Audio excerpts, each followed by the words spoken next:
आज का दिन नई सोच, नई उम्मीद और नए जज्बे के साथ शुरू करें। अल्लाह पर भरोसा रखें, दुआ के साथ कदम बढ़ाएं, इंशाल्लाह हर मुश्किल आसान होगी। बिस्मिल्लाहिर्रहमानिर्रहीम। अस्सलाम वालेकुम। आज का व्लॉग आप सबको बहुत ही पसंद आएगा क्योंकि इसमें बन रही है पंजीरी, सालन बन रहा है, अंडा करी, वो भी आपसे शेयर करूंगी। ये है मेरा व्लॉग, तो शुरू करते हैं आज का व्लॉग। सबसे पहले एक खाली कढ़ाई में मैंने डाल लिया इसबगोल, इसको सूखा बगैर घी के रोस्ट कर रही हूँ।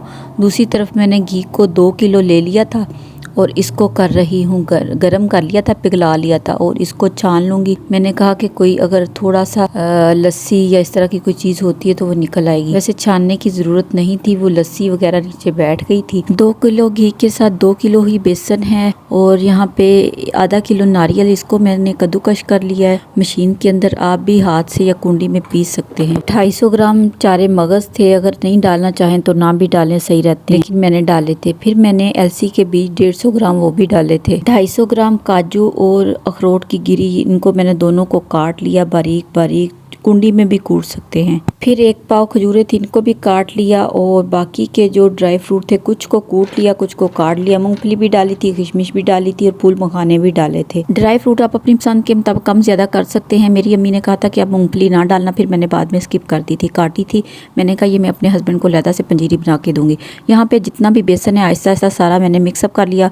दूसरी तरफ खशखाश और ये है कुछ सीड, इनको भी ड्राई रोस्ट कर रही हूँ, बार बार डाल रही हूँ। फिर तिल डाले, फिर इनको भी ड्राई रोस्ट किया और दूसरी तरफ नारियल डाल दिया। बेसन यहाँ पे बहुत ही प्यारी खुशबू आ गई थी। नारियल जो कटा हुआ वो डाल दिया, ये अलसी है ये भी डाल दी और फिर इनको भी इसी गरम गरम में भुना जाएगा और इनका जितना भी मॉइस्चराइज़र है वो भी ख़त्म हो जाएगा। बस बेसन को हल्की आंच पे भूनना, जब खुशबू आने लगे तो चूल्हे को बंद कर देना। आहिस्ता आहिस्ता सारे ड्राई फ्रूट में डाल के मिक्सअप करती गई। कुछ ड्राई फ्रूट मैंने साबुत रखे थे और कुछ को मैंने कूट लिया था। ये बादाम और नारियल कूटा हुआ है, इसमें फूल मखाने दूसरी परात में रखे हुए, किशमिश और खजूरें आखिर में डाली, बाकी के ड्राई फ्रूट मैंने शुरू में डाल दिए। जब मिक्स हो गया तो फिर आखिर में मैंने चीनी पिसी हुई डाली। अगर शक्कर डालना चाहें तो वो भी डाल सकते हैं, अगर ना डालना चाहें तो तब भी सही है। शुगर वालों के लिए भी ये बहुत अच्छा है। सारे जितने भी सीड्स है वो डालने के बाद इनको मैंने मिक्सअप किया। एक बात का बहुत ज़्यादा ध्यान रखना है कि बेसन भूनते हुए तकरीबन मुझे आधा घंटा लगा था। आधा घंटा मुसलसल मैंने चम्मच भी चलाया और हल्की आंच पे इसको भूना। बेसन को कभी भी तेज़ आंच पे नहीं भूनते क्योंकि वो नीचे से लग जाता है और कड़वाहट कड़वाहट फील आती। और जब इसकी पूरे घर में खुशबू आने लगे तो तब बस करती। और पहले मैंने थोड़ा सा बेसन को चखा भी था 2-3 दफ़ा, ताकि इसके अंदर से कोई स्मेल ना आए कच्चेपन की। जब मुझे लगा कि अब बेसन भुने हुए की स्मेल आ रही है तो फिर मैंने चूल्हे बंद करके जितने भी ड्राई फ्रूट थे डाले। आप अपनी मर्ज़ी के मुताबिक कम या ज़्यादा कर सकते हैं। मैंने एक आपको अंदाजे के मुताबिक बताया है कि कौन कौन सा ड्राई फ्रूट कितना कितना जाता है। तो बस ये आखिर पे खजूरें थी वो मैं डाल दी थी। ये सब खजूरें और किशमिश सबसे एंड में डाली थी बाकी वाले। और इसके बाद फिर मैंने चूल्हा नहीं चलाया था। कुछ लोग गोंद भी डालते, वो वाली चीज़ें मैंने मंगवाई नहीं थी क्योंकि पहले ही माशाल्लाह बहुत ज़्यादा ड्राई फ्रूट हो गए थे, इसलिए मुझे बेसन भी ज़्यादा मंगवाना पड़ा। ये पिसी हुई चीनी थी, साबुत भी डाल लेते, पिसी हुई भी डाल लेते, ये आपकी अपनी पसंद है, जैसा आप मुनासिब समझे डालें। बस मैंने इसको छलनी के साथ छाना था ताकि एक जगह पे ना कोई गुठली आ जाए और फिर वही मुंह मीठा हो जाए। और ये चीनी भी गरम गरम में ही डालनी है। मुख्तसर ये है कि बेसन को भूनने के बाद ड्राई फ्रूट को जो भुना हुआ है वो बाद में डालना है और इस तरह ये पंजीरी तैयार हो जाएगी। चीनी आखिर में डालनी। ये बन रही थी अंडा करी। उसमें अंडा करी में ये था कि मैंने अंडे करी का सालन बनाना था, उसके लिए मैंने अंडे बॉयल करने के लिए रख दिए। ये इस मशीन के अंदर 7 अंडे रखे जाते हैं। तो इसके साथ छोटा सा गिलास होता है, वो उसके ऊपर लिखा होता है कि कितना पानी डालेंगे और किस लेवल तक अंडा बन जाएगा। नॉर्मल, फुल हार्ड या हार्ड 3 लेवल होते हैं, बस उतना पानी डालते। जब पानी खुश्क हो जाता है तो इसकी बेल बजती। इसमें बिल्कुल मैंने अंडा कड़ी में बिल्कुल प्याज कम डाला था क्योंकि ज़्यादा प्याज से सालन उतना ही मीठा। लहसुन, अदरक, टमाटर और सब्ज़ मिर्चों को मैंने पीस लिया। अंडे बॉयल हो रहे हैं, साइड से स्टीम निकल रही है। यहाँ पे प्याज़ों का इस तरह का कलर हुआ, पेस्ट था वो डाल दिया, सुरख मिर्च हल्दी डाल दी, नमक डाल दिया और आलू छील कर मैंने इसके अंदर धो कर डाल दिया। जब मिर्च मसाला अच्छे से भुन गया तो दूसरी तरफ मेरे अंडे तैयार हो गए थे। मैंने उनको ठंडे पानी में रखा और 2-3 दफ़ा उनका पानी चेंज किया ताकि वो आसानी से छीले जा सकें। बस जब सारे अंडे मेरे छिल गए तो दूसरी तरफ मेरा मसाला भी तैयार हो चुका था, यानी कि आलू मेरे गल चुके थे। दूसरी तरफ ये जो अंडे बॉयल करने वाली मशीन थी, इसके अंदर ये देखें लग जाता है, जल जाता है, फिर कड़वे अंडे लगते हैं।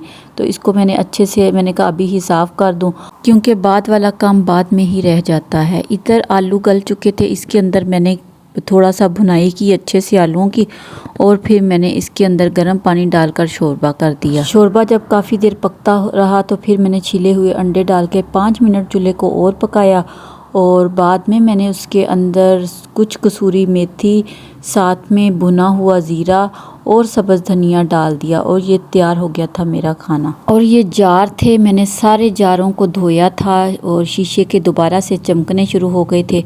बस फिर इन जारों के अंदर मैंने सारे मसाले भरे, जिसमें सुरख मिर्च, हल्दी पत्ती डाली थी, चीनी डाली थी, काली मिर्च थी, सूखा धनिया था, काफ़ी सारे मसालों को बहुत प्यारे लग रही थी ये सारे। शीशे वाले जार खूबसूरत तो बहुत लगते हैं लेकिन साथ में सफाई भी बहुत ज़रूरी होती है। मैं ना किचन के जितने भी कैबिनेट्स हैं उनको डिवाइड कर लेती हूँ। आज ये वाला किचन का एरिया साफ़ करना है, आज ये वाला करना है।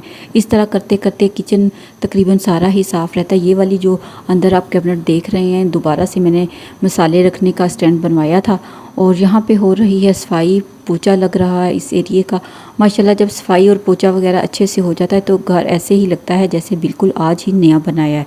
तो कुछ सफाई मैं कर लेती हूँ, कुछ वो कर लेती है, लेकिन इसी तरह काम चलता रहता है। 1 हफ़्ते बाद आती है तो इस तरह से सफाई हो जाती है।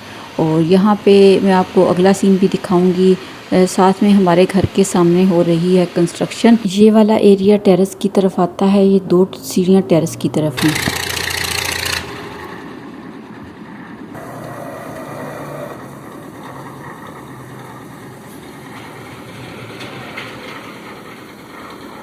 मैंने तो पहली दफ़ा इतना करीब से देखा है ये वाला घर बनता, क्योंकि जब भी जिस भी जगह पे घर बन रहा होता है तो फिर घर वाले वहाँ पे जाने ही नहीं देते।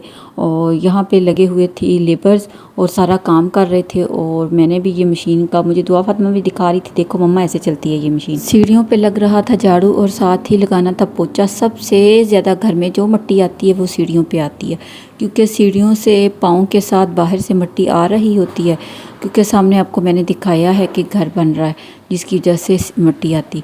तो यहाँ पे फौजिया पोछा लगा रही थी और उसके हस्बैंड लेने आ गए थे। मैंने उसको कहा फौजिया आप मुझे झाड़ू दो, मैं लगाती हूँ झाड़ू। जाले भी उतर रहे थे साथ और झाड़ू भी लग रहा था। जब बंदा खुद सफाई करता है तो यकीन माने वो एरिए से भी झाड़ू लगता है जिस एरिए की बंदे को उम्मीद नहीं होती। पता नहीं इतने मिट्टी, इतनी गर्दो गुबार, इतने जाले घर वालों को नज़र आते हैं, दूसरों को क्यों नहीं नज़र आते। इस बात का मुझे आज तक इल्म नहीं हुआ कि उनके पास टाइम नहीं होता या उनको नज़र ही नहीं आता। बस ये कचरा सारा उठा के, सारी मिट्टी उठा के तो मैंने बास्केट में डाल दी। ये देखिए कैसे ट्राली फिर से ऊपर जा रही। प्लीज़ सबसे रिक्वेस्ट है मेरे चैनल को लाइक करें, सब्सक्राइब नहीं किया तो सब्सक्राइब करें। मैं बड़ी मेहनत से वीडियो बनाती हूँ, आप लोगों के लाइक और सब्सक्राइब की बेहद ज़रूरत रहती है मुझे। और मेरी वीडियो को लाइक और सब्सक्राइब लाजमी किया करें। कमेंट सेक्शन में बताया करें कि आप वीडियो कहाँ से देख रहे हैं, मुझे बहुत खुशी मिलती है।